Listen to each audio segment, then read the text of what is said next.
سورہ النازعات ہے، اس کی 40 اور 41 نمبر یہ آیت ہے کہ جس میں یہ ارشاد ہو رہا ہے کہ وَأَمَّا مَنْ خَافَ مَقَامَ رَبِّهِ وَنَهَى النَّفْسَ عَنِ الْهَوَىٰ فَإِنَّ الْجَنَّةَ هِيَ الْمَأْوَىٰ، کہ جو بندہ اپنے رب سے ڈرتا ہے اور اپنے نفس کو خواہش سے روک کے رکھتا ہے تو پھر جنت اس کا ٹھکانہ بنتا ہے۔ قرآن مجید کی اس آیت میں واضح طور پہ ہمیں اس بات کو بتلا دیا گیا کہ وہ جو ایک زندگی ہے، جو انسان کی بہترین زندگی ہے اور جس کے لیے انسان اس دنیا میں بھیجا گیا اور اس کو آزمایا گیا، اس دنیا میں اس کو تکلیف دی گئی، یعنی کہ شریعت امر اور نواہی دیے گئے ہیں کہ وہ اس اور ان اوامر اور نواہی پہ جب وہ عمل کرتا ہے، کامیاب ہوتا ہے، تو پھر اسے وہاں پہ جنت ملتی ہے۔ تو اس جنت ملنے کا قانون یہی بیان کیا کہ اپنے نفس کو خواہش سے روکنا پڑے گا۔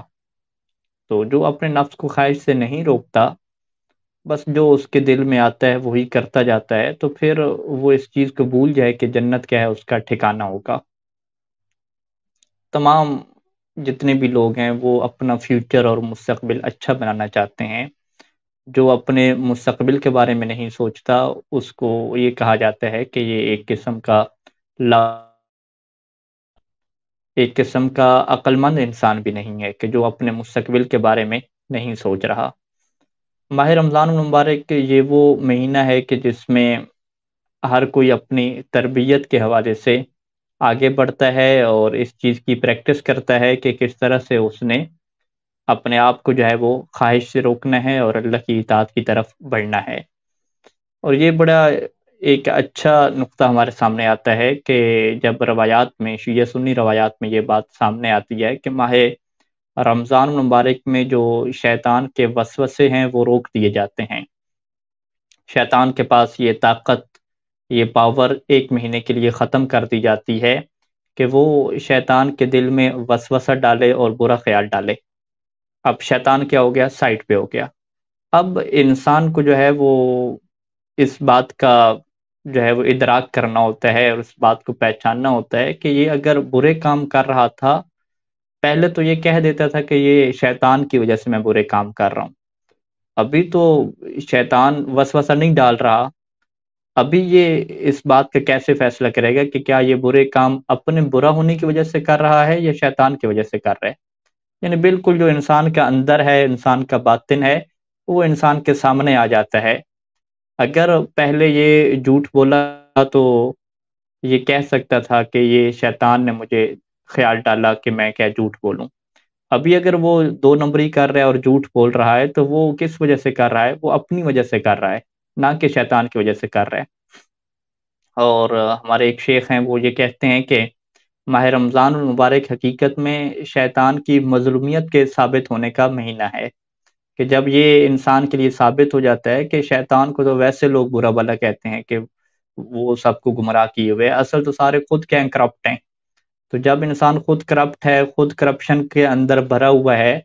تو شیطان کے اوپر تو خام خواہ اس کی کیا الزام ہے؟ تو لہٰذا وہ کہتے ہیں کہ ماہ رمضان جو ہے وہ شیطان کی برات کا مہینہ ہے، کہ جس میں ہر کسی کے لیے واضح ہو جاتا ہے، برے انسان کے لیے، کہ شیطان اس کام سے بری ہے کہ وہ مجھے کیا گمراہ کر رہا ہے، میرا نفس ہی کیا کافی ہے مجھے گمراہ کرنے کے لیے۔ اور شیطان کی مظلومیت کیا کھل کے سامنے آ جاتی ہے کہ جب یہ بندہ خود ہی کرپٹ ہے تو شیطان کے لیے اب اس کے اوپر محنت کرنے کی ضرورت ہی نہیں ہے۔ تو جتنے بھی ہمیں سن رہے ہیں جوان حضرات یا سنیں گے، ان کے ذہن میں یہ بات رہنی چاہیے کہ جب تک ہم خود کو بدلنے کی کوشش نہیں کرتے، خود کو کنٹرول کرنے کی کوشش نہیں کرتے، یہ ایسے نہیں ہے کہ آپ کہیں کہ خود بخود ہوتے جائیں گے۔ یہ جو ایک نعرہ لگایا جاتا ہے جوانوں میں کہ ہمارا ٹائم بھی کبھی آئے گا اور ہم بھی کبھی ٹھیک ہو جائیں گے، ایک ترقی ہو جائے گی، ہمارا مستقبل اچھا ہو جائے گا، یہ مستقبل اچھا خود بخود نہیں ہوتا۔ اس کے لیے محنت کرنی پڑتی ہے اور اپنے آپ کو سنبھال کے چلنا پڑتا ہے، اپنے آپ کو منظم کرنا پڑتا ہے۔ تو جو اپنی خواہش نفس کو نہیں کنٹرول کرتا، وہ اپنے جسم کے اعتبار سے بھی نقصان اٹھاتا ہے، اپنی مانوی زندگی کے اعتبار سے بھی نقصان اٹھاتا ہے۔ بڑی واضح سی بات ہے کہ جو جوان حضرات اپنی باڈی بناتے ہیں، اپنے آپ کو اچھا دکھنے کے لیے محنت کرتے ہیں، تو ان کو بھی جو ہے وہ وقت دینا پڑتا ہے، ان کو بھی ٹائم پہ سونا پڑتا ہے، ٹائم پہ جاگنا پڑتا ہے، ٹائم پہ ورزش کرنی پڑتی ہے، مخصوص غذاؤں سے انہیں پرہیز کرنا پڑتا ہے، پھر انہیں بھی اپنے آپ کو بہت ساری چیزوں سے روک کے کیا ہے آگے چلنا پڑتا ہے۔ یہ نہیں ہے کہ ان کے دل میں جو چیز ہے، جو خواہش ہے وہ کرتے جائیں۔ جو بندہ اپنے دل میں جو ہے، جو خواہش ہے وہ کرتا جائے اور اسی کی سنتا جائے، تو وہ آخر پہ نتیجہ کیا نکلتا ہے، وہ ایک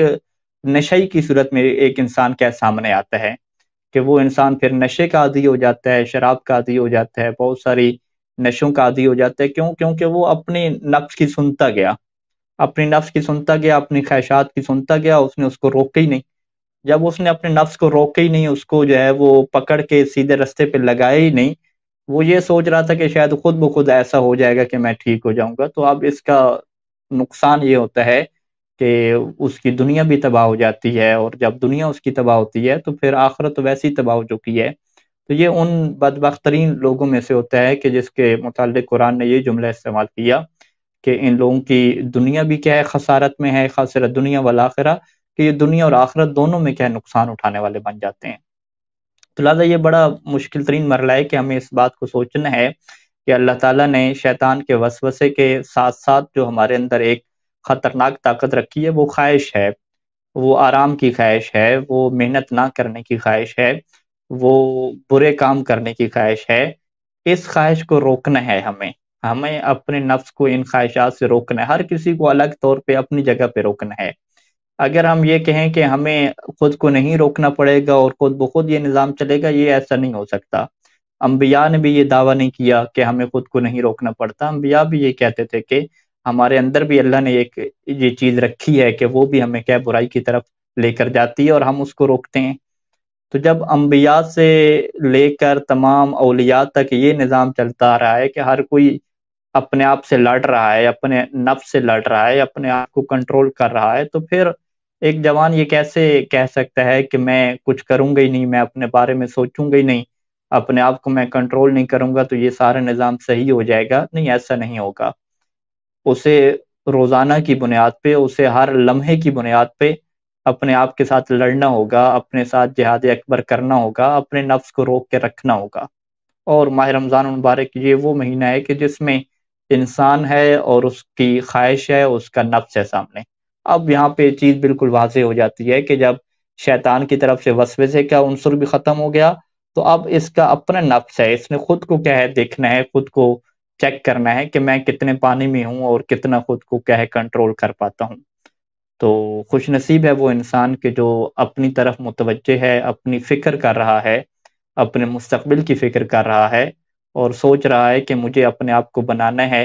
مجھے اپنے آپ کو روکنا ہے، مجھے اپنے آپ کو اس منزل کی طرف لے کر جانا ہے کہ جس منزل کی طرف امیر المومنین علیہ السلام ہمیں لے کر جانا چاہتے تھے، جس منزل کی طرف امام حسین علیہ السلام اور تمام اہل بیت علیہ السلام ہمیں لے کر جانا چاہتے تھے۔